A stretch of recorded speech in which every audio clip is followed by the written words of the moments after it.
Last one.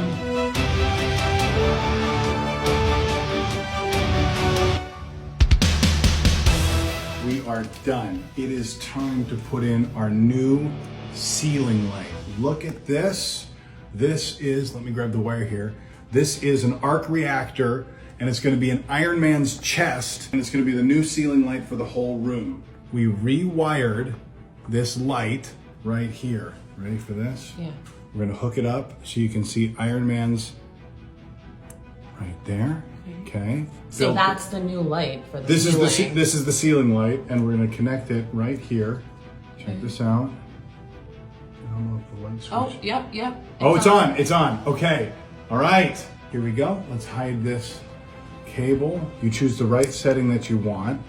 Oh. You can do that one.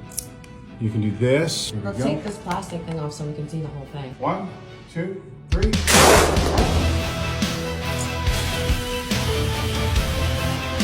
Whoa! Arc reactor's all wired in. Turn off that light right there. And flip the switch. Yes!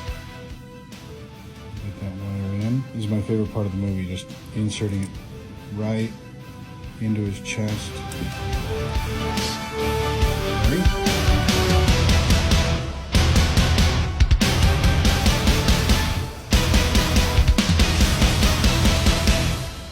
Looks great.